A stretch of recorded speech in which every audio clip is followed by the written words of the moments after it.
श्री गणेशाय नमः। शिव पुराण का महात्म। श्री सौनक जी ने पूछा, महाज्ञानी सुत जी, आप संपूर्ण सिद्धांतों के ज्ञाता हैं। प्रभु, मुझसे पुराणों की कथाओं के सार तत्व का विशेष रूप से वर्णन कीजिए। ज्ञान और वैराग्य सहित भक्ति से प्राप्त होने वाले विवेक की वृद्धि कैसे होती है तथा साधु पुरुष किस प्रकार अपने काम, क्रोध आदि मानसिक विकारों का निवारण करते हैं। इस घोर कलिक काल में जीव प्राय आसुर स्वभाव के हो गए हैं। उस जीव समुदाय को शुद्ध बनाने के लिए सर्वश्रेष्ठ उपाय क्या है? आप इस समय मुझे ऐसा कोई शाश्वत साधन बताइए जो कल्याणकारी वस्तुओं में भी सबसे उत्कृष्ट एवं परम मंगलकारी हो तथा पवित्र करने वाले उपायों में भी सर्वोत्तम पवित्र कारक उपाय हो। तात यह साधन ऐसा हो जिसके अनुष्ठान से शीघ्र ही अंतकरण की विशेष शुद्धि हो जाए तथा उससे निर्मल चित्त वाले पुरुष को सदा के लिए शिव की प्राप्ति हो जाए।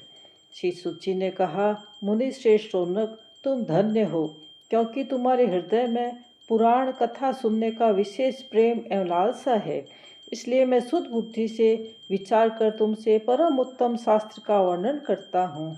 वत्स, वह संपूर्ण शास्त्रों के सिद्धांत से संपन्न, भक्ति आदि को बढ़ाने वाला तथा भगवान शिव को संतुष्ट करने वाला है। कानों के लिए रसायन, अमृत स्वरूप तथा दिव्य है। तुम मुझसे श्रवण करो। मुने, वह परम उत्तम शास्त्र है शिव पुराण, जिसका पूर्व काल में भगवान शिव ने ही प्रवचन किया था।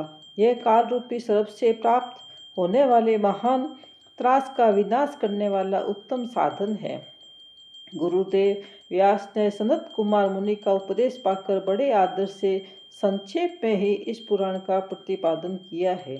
इस पुराण के प्रणयन का उद्देश्य है कलयुग में उत्पन्न होने वाले मनुष्यों के परम हित का साधन। वह शिव पुराण परम उत्तम शास्त्र है। इसे इस भूतल पर भगवान शिव का वामय स्वरूप समझना चाहिए और सब प्रकार से इसका सेवन करना चाहिए। इसका पठन और श्रवण सर्व साधन रूप है।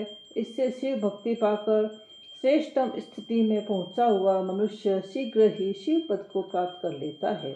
इसलिए संपूर्ण यत्न करके मनुष्यों में इस पुराण को पढ़ने की इच्छा की है अथवा इसके अध्ययन को अभिष्ट साधन माना है। इसी तरह इसका प्रेम पूर्वक श्रवण भी संपूर्ण मनोवांछित फलों को देने वाला है। भगवान शिव के इस पुराण को सुनने से मनुष्य सब पापों से मुक्त हो जाता है तथा इस जीवन में बड़े बड़े उत्कृष्ट भोगों को उपभोग करके अंत में शिवलोक को प्राप्त कर लेता है। वह शिव पुराण नामक ग्रंथ 24,000 श्लोकों से युक्त है। इसकी 7 संहिताएं हैं। मनुष्य को चाहिए कि वह भक्ति, ज्ञान और वैराग्य से संपन्न हो, बड़े आदर से इसका श्रवण करे हैं।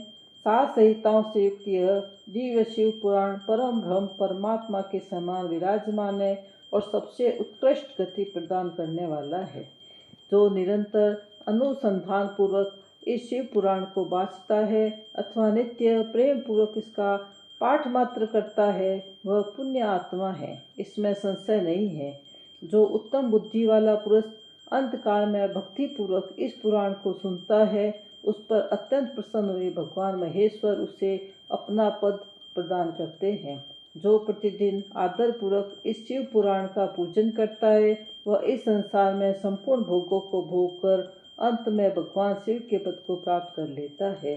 जो प्रतिदिन आलस्य रहित हो, रेशमी वस्त्र आदि के वेष्टन से इस शिव पुराण का सत्कार करता है, वह सदा सुखी होता है। यह शिव पुराण निर्मल तथा भगवान शिव का सर्वस्व है। जो इस लोक और परलोक में भी सुख चाहता हो, उसे आदर के साथ प्रयत्न पूर्वक इसका सेवन करना चाहिए। यह निर्मल एवं उत्तम शिव पुराण धर्म, अर्थ, काम और मोक्ष रूप चारों पुरुषार्थों को देने वाला है। अतः सदा प्रेम पूर्वक इसका श्रवण एवं विशेष पाठ करना चाहिए। इति श्री शिव पुराण का महात्म्य संपूर्ण। हर हर हर महादेव शंभु।